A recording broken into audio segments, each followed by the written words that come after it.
Good morning, sixth grade. All right, so we are going to start on chapter 2, lesson 2, exploring economics today. I will chime in as needed. So I'm going to go ahead and get you all started on this right away. I'm going to start you off with the video and go from there.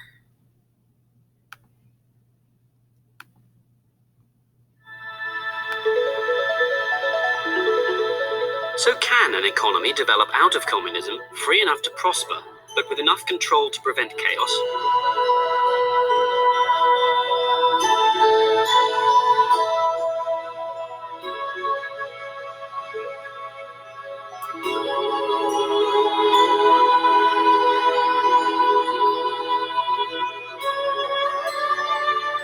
China is performing a different experiment, another kind of economic transformation. For the last 15 years, the People's Republic has gradually been making more and more room for market forces in a land which has always had a genius for business.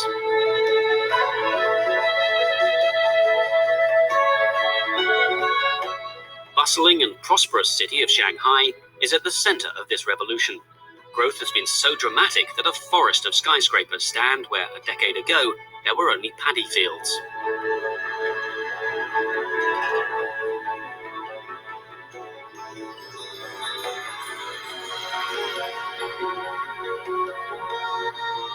Bright lights now welcome the world to what was once a closed society hostile to outsiders. Yet China is still a communist state. The party still rules with complete political control. 20 years ago, a boy who mended shoes on the street couldn't have imagined how that street would have changed, let alone his own life. Nan Kunhui was that boy. Now he is the richest man in Guangzhou.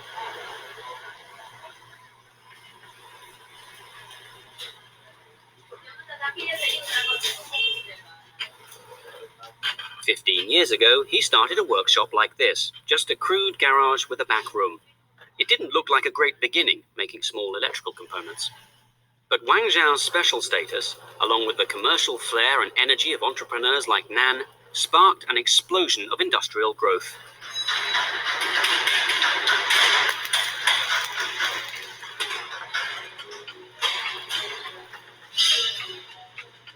Now, his factories employ thousands.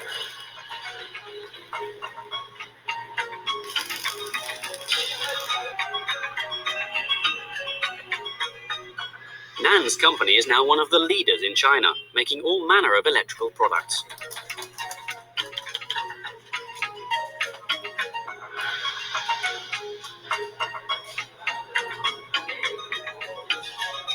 Most of the company's employees come, like Mr. Nan himself, from poor rural families. They are the first generation from the surrounding country areas to work in factories. It's as if the 19th century industrial revolution was happening all over again.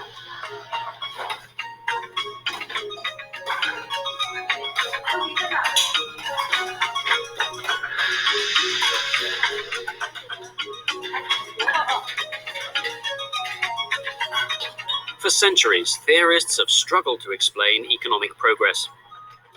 In Mr. Nan's factories, you can almost see it in action. Division of labor, technology, investment, organization, capital in search of profit.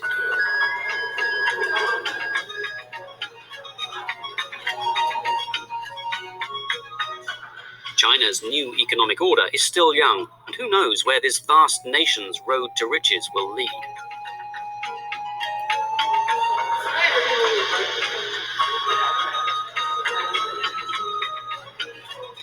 Mr. Nan has a strong sense of China's destiny as the engine room of the world. China has 5,000 years of history, so we have seen lots of boom times and lots of decline. At the moment, America is the most advanced economy in the world. But I believe that if China continues its reforms, we will become the most advanced. Look at us in a century's time, you'll see. After all, what is 100 years in Chinese history? All right, so that was a good opener for us just to kind of look at goods and services that this gentleman in the video offers and how that helped out his economy in China and what kinds of things happened from there. So when you think about the economy, you have to think about goods and services, things that we buy, sell, use, trade, that help us to make money and help us to make a profit on something. So let's go ahead and get started on the reading, and we will go from there.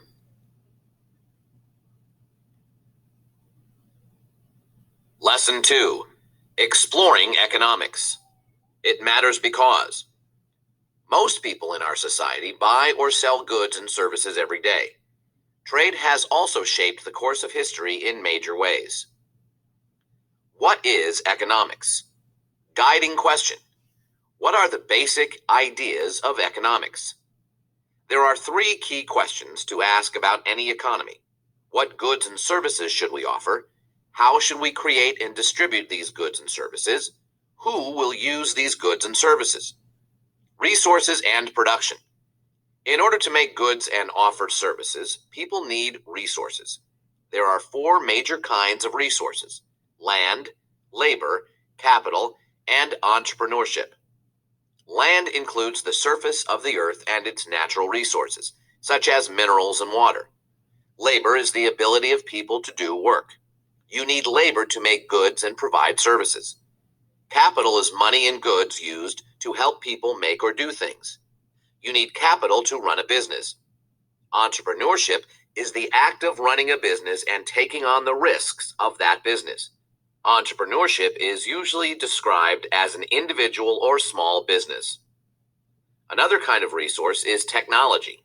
Technology is using knowledge in a practical way to accomplish a task. Technology can make it easier and cheaper to create goods. All of these resources were important to early civilizations. Good land and fresh water were very important to farmers. Early rulers needed many workers for large projects. They gathered capital by collecting taxes. Merchants showed entrepreneurship. They traded goods to earn a profit or an increase in the value of what they owned. Supply and demand. Getting the resources needed to offer a good or service is a first step to providing that good or service. Next, you need to know how much of that good or service to offer. You will also want to decide how much money to charge for the good or service. These choices are affected by the laws of supply and demand. Supply is the amount of a good or service that a producer wants to sell. The law of supply says that the higher the price you can charge for a good or service, the more of it you will want to sell. Demand is the amount of something that a consumer wants to buy. The law of demand says that the lower the price of a good or service, the more of it people will want to buy. You can see the supply and demand curves in the graph on this page. Look at the supply curve. It shows that people want to make more goods when the price is high.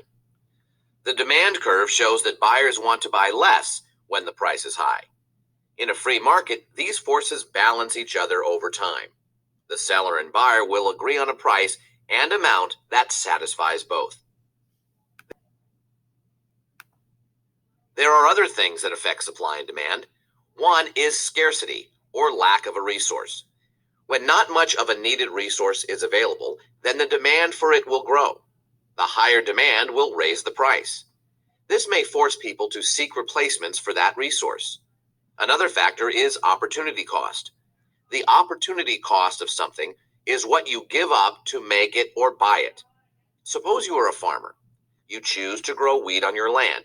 You spend time and resources to grow the wheat. While you are growing wheat, you cannot use the land to grow beans. You are giving up the chance to grow something else when you grow wheat. The time, resources, and choices that you gave up are all part of the opportunity cost of growing wheat. People are always weighing the opportunity costs of their choices about what to make or buy. Managing and measuring economies. Guiding question. What are the different types of economic systems?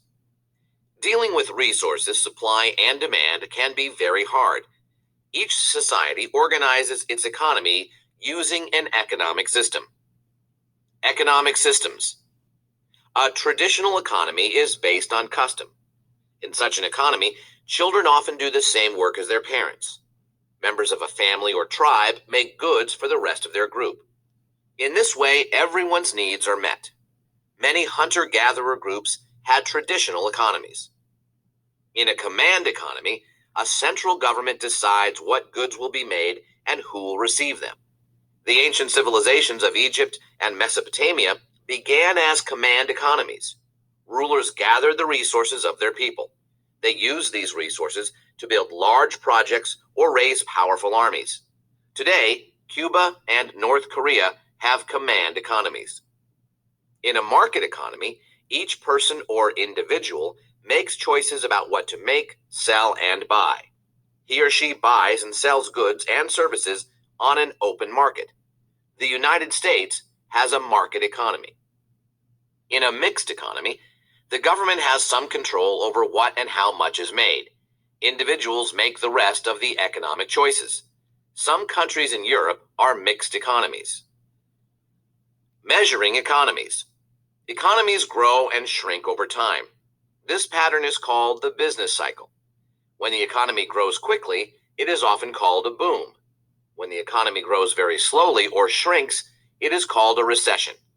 In a recession, companies often close and people lose their jobs. The United States entered a recession in December 2007. So if you look over here at this infographic, I will try and zoom in on it for you.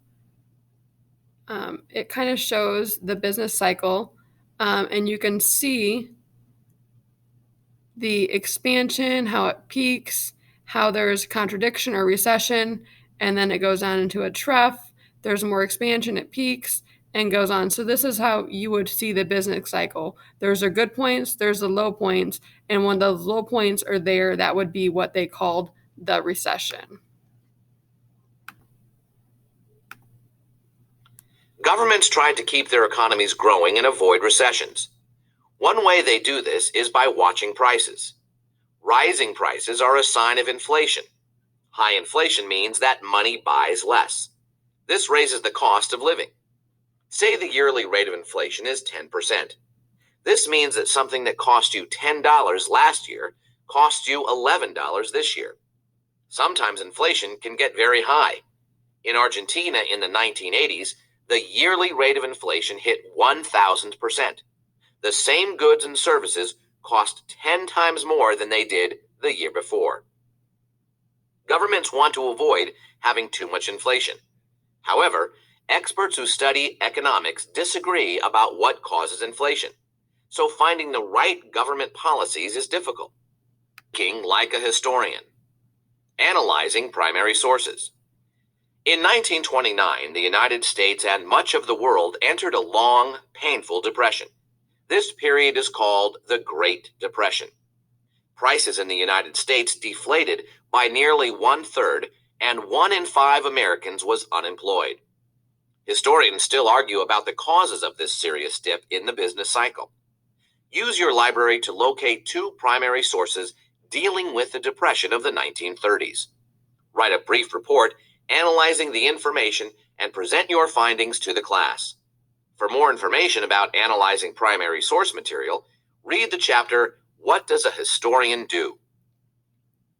All right, and we're not going to do that so much, but just looking at that we were talking about the Great Depression in 1929, and there's all sorts of different speculation on how that actually happened and what caused it and so on and so forth.